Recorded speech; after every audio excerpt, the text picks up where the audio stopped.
आंतरिक संरचना तथा प्रकार।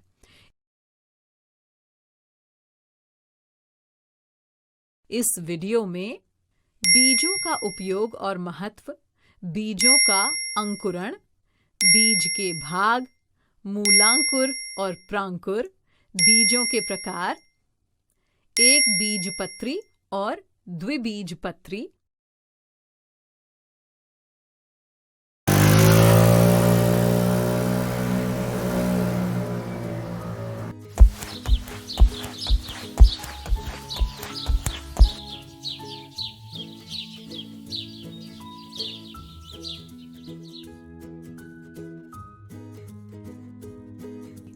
अरे देखो, दीदी भी आ गई। चलो दीदी की मदद लेते हैं। अरे वाह, आज तो सब काम में व्यस्त हैं। लगता है मेरे आने से पहले ही आज तुमने मजेदार गतिविधियां शुरू कर दी, है कि नहीं? दीदी, हम सब पौधे लगाने के लिए जमीन की खुदाई कर रहे हैं और क्यारियां बना रहे हैं। ये तो बहुत अच्छी बात है। तो कौन से पौधे लगाने वाले हो, जरा मुझे भी बताओ। मैं तो घर से कुछ भीगे हुए चने लेकर आया हूँ। पिताजी ने कहा था इनको लगाने से पौधे निकल आएंगे। हाँ खोजी, पिताजी ने ठीक कहा था। चलो अब इन्हें लगा दो।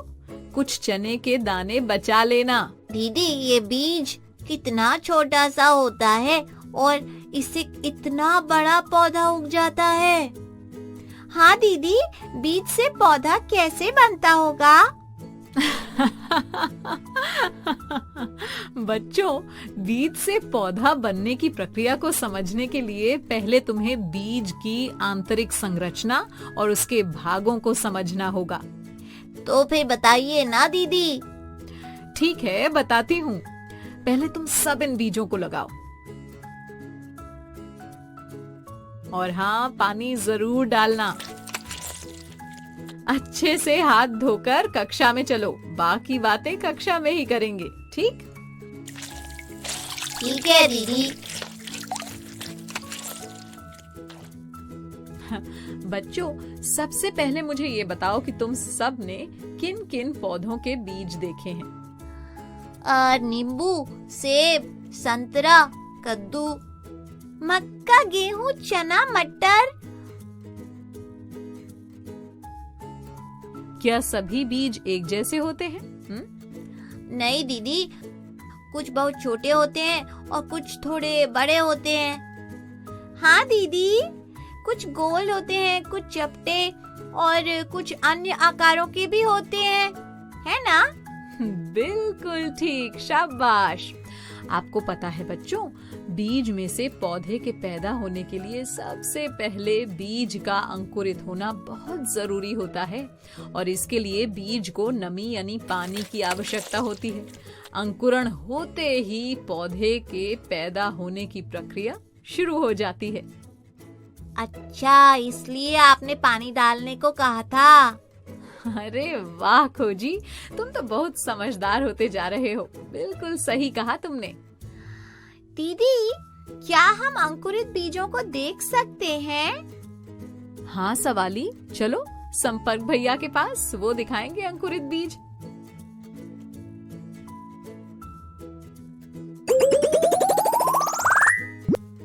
अरे आइए आइए, आप सबका मेरी प्रयोगशाला में स्वागत है।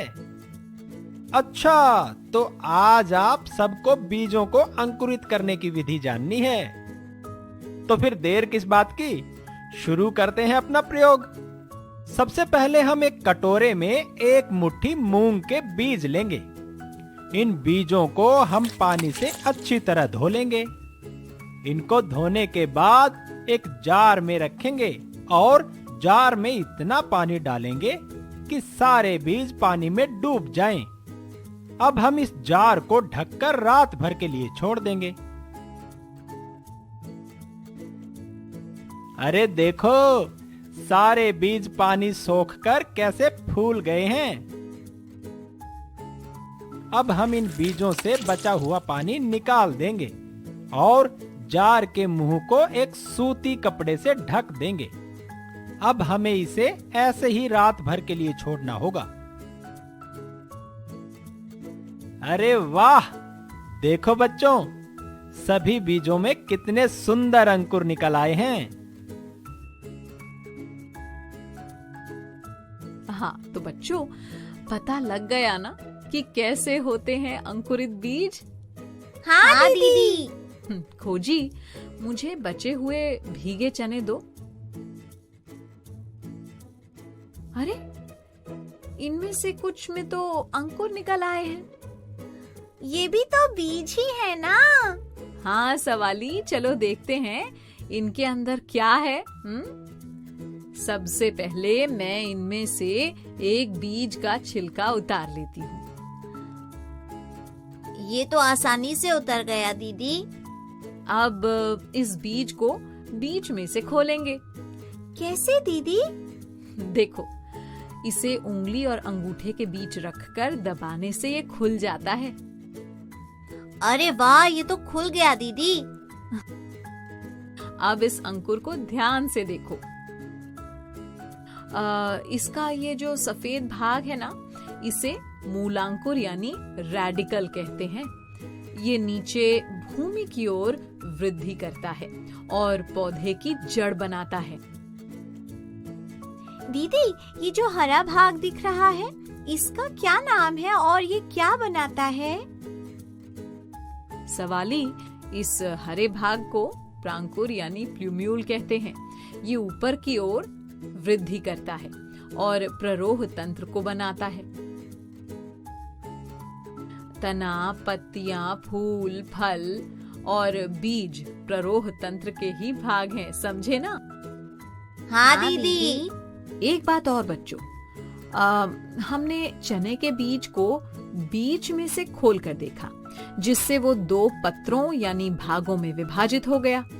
इस तरह के बीज जिनमें दो पत्र होते हैं, उन्हें द्विबीजपत्री बीज कहते हैं। अंग्रेजी में इन्हें डायकॉट सीड्स कहते हैं। मटर का बीज भी द्विबीजपत्री होता है। इमली का बीज भी द्विबीजपत्री ही होता है ना दीदी? हाँ खोजी, बिल्कुल सही, शाबाश। दीदी, जिन बीजों में दो पत्र नहीं होते, उन्हें क्या कहते हैं? सवाली, ऐसे बीजों को एक बीजपत्री बीज यानी मोनोकॉट सीड्स कहते हैं। गेहूं का बीज एक पत्री होता है, समझे ना? हाँ दीदी। तो अब तुम सब जान गए ना कि कैसे बीज से पौधा बनता है? हाँ, अब हम जान गए हैं दीदी। तो मतलब अब तुम सब मेरे सवालों के जवाब दे सकते हो। हाँ, पूछिए दीदी, पूछिए। सबसे पहले ये बताओ कि बीज के कौन से भाग से जड़ तंत्र का निर्माण होता है?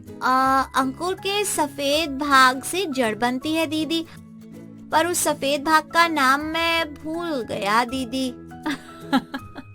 कोई बात नहीं, मैं बताती हूँ। उसका नाम मूलांकुर होता है खोजी। अरे हाँ, अब याद आ गया। अच्छा, अब ये बताओ कि प्रांकुर किसका निर्माण करता है?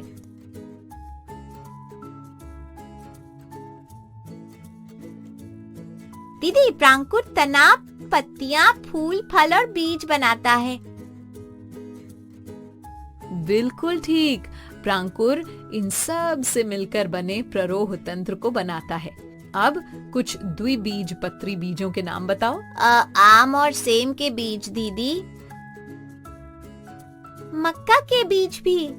अरे नहीं सवाली, मक्का के बीज में तो दो बीज पत्र नहीं होते हैं, इसलिए वो द्विबीजपत्री नहीं होगा।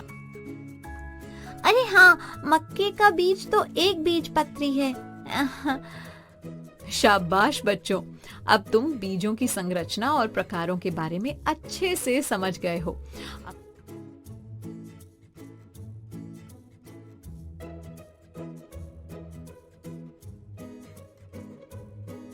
मैं आया आया आया आया आया।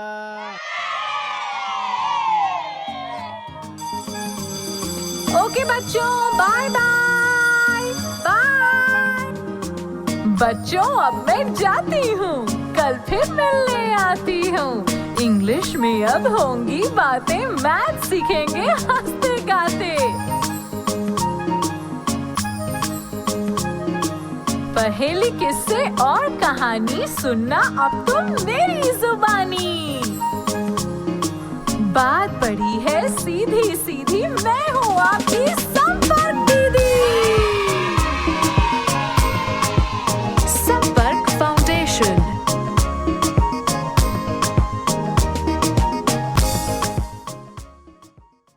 आपको ये वीडियो देखकर मजा आया ना? अगर आप इस वीडियो से संबंधित अन्य संसाधन जैसे कि अन्य वीडियो, गतिविधियां, क्विज इत्यादि देखना चाहते हैं तो अभी डाउनलोड करें संपर्क स्मार्ट शाला मोबाइल एप्लीकेशन। और हाँ, अगर आपको ये वीडियो अच्छा लगा हो तो इसे जरूर लाइक करें। और भी नए नए वीडियोस देखने के लिए सब्सक्राइब बटन पर क्लिक करना न भूलें। मिलते हैं बहुत जल्द YouTube और संपर्क स्मार्ट शाला ऐप पर।